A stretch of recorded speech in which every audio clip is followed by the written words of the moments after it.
অনেক সময় দেখা যায় আমরা ফেসবুকে কাউকে মেসেজ পাঠিয়েছি অথবা মেসেঞ্জারে কাউকে মেসেজ পাঠিয়েছি, সেই মেসেজটি ভুল। তখন আমরা কি করি, সেই মেসেজটি আনসেন্ড করে ফেলি। তো অনেক ক্ষেত্রে দেখা যায় আমরা অনেক বড় একটি মেসেজ পাঠিয়ে ফেলেছি তাকে এবং সেখানে ভুল রয়েছে, সেটি যদি আমরা আনসেন্ড করি তাহলে কিন্তু আবারও আমাদের সেই মেসেজটি টাইপ করতে হয়। তো ফেসবুকের নতুন একটি ফিচার হচ্ছে, আপনি যখন মেসেজ সেন্ড করবেন সেই মেসেজটি কিন্তু এডিট করা যায়। তো এটি আসলে অনেক আগে থেকেই মানে এই সেটিংসটি এসেছে, তো অনেকেই জানেন না, সেজন্য আমি আসলে এখন দেখাচ্ছি। তো যারা জানেন না তাদের জন্য এই ভিডিওটি আশা করি উপকৃত হবে। তো এই ভিডিওতে যাওয়ার আগে আমার চ্যানেলটি আপনারা অবশ্যই সাবস্ক্রাইব করে দিবেন। তাহলে চলুন শুরু করা যাক। আচ্ছা, আমি ধরে নিচ্ছি আপনার মোবাইলে মেসেঞ্জার ইনস্টল করা আছে। যেহেতু আপনি আমার এই ভিডিওটি দেখতেছেন, তো অবশ্যই সেটি লগ ইন করা থাকতে হবে। এখন আপনি যে কোনো একজনকে ধরুন আপনি মেসেজ করবেন। তা আমি আপনাদের দেখানোর জন্য আমার এক বন্ধুকে মেসেজ দিচ্ছি।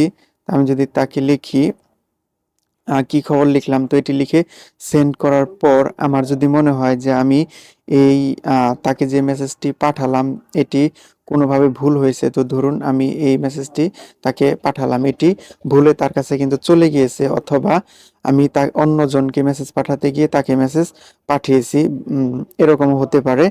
তো আমি যদি তাকে মেসেজ পাঠানোর পরে আমি যদি ভুলে তাকে পাঠাই তাহলে অবশ্যই আনসেন্ড করতে হবে, এটি আপনারা সবাই জানেন। এভাবে চাপ দিয়ে ধরে রাখলে কিন্তু আপনার যে রিমুভের অপশন আসবে এখান থেকে জাস্ট আনসেন্ড করলে কিন্তু হয়ে যাবে। তো আপনি যদি চান যে এই মেসেজটি আপনি ভুল করে লিখেছেন এবং এটা আপনি সঠিক কিভাবে করবেন, তাহলে এখান থেকে আপনি জাস্ট ট্যাপ করে ধরে রাখবেন, এভাবে ট্যাপ করে ধরে রাখবেন।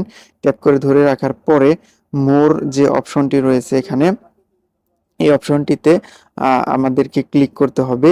মোর অপশনে ক্লিক করার পরে এখানে আপনি একটি অপশন দেখতে পাবেন হচ্ছে এডিট।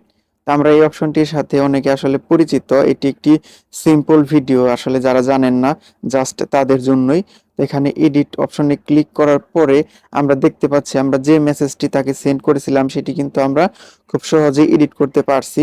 তো এখন আমরা যদি এখান থেকে আমরা আমাদের সেই কাঙ্ক্ষিত লেখাটি আবার যদি আমি লিখে দিই তাহলে কিন্তু এখানে দেখা যাবে আমাদের পূর্বের সেই ভুলভাল লেখাটি কিন্তু সঠিকভাবেই আমরা যে পরে মডিফাই করলাম সেটি কিন্তু এখানে তার কাছে সেন্ড হয়েছে। তো এখানে ছোট্ট একটি যে বিষয়টি দেখা যাচ্ছে সেটি হচ্ছে, আমরা যে এই মেসেজটি এডিট করেছি সেটি কিন্তু এখানে লেখা রয়েছে, এখানে এডিটেড নামে মার্ক করে দিয়েছে ফেসবুক থেকে। তো এইভাবে মূলত আপনি যদি কাউকে ভুলে মেসেজ পাঠিয়ে ফেলেন এবং সেই মেসেজটি যদি আপনার এডিট করার প্রয়োজন পড়ে তাহলে খুব সহজেই কিন্তু আপনি এই এডিট অপশন থেকে করতে পারবেন। এটি একটি কুইক ভিডিও ছিল, যারা জানেন না তাদের জন্যই। তো আশা করি ভিডিওটি আপনাদের ভালো লেগেছে। যদি ভিডিওটি ভালো লেগে থাকে তাহলে অবশ্যই আমার এই চ্যানেলটি যেহেতু নতুন, আপনাদের অবশ্যই সাপোর্ট প্রয়োজন, অবশ্যই চ্যানেলটি সাবস্ক্রাইব করে দিয়ে আমার পাশে থাকবেন। ধন্যবাদ সবাইকে ভিডিওটি সম্পূর্ণ দেখার জন্য। সামনে আমরা এরকম আরো নতুন নতুন ইন্টারেস্টিং কুইক ভিডিও এবং লং ভিডিও নিয়ে আসবো, যাতে আপনাদের উপকার হয়। ধন্যবাদ সবাইকে ভিডিওটি সম্পূর্ণ দেখার জন্য।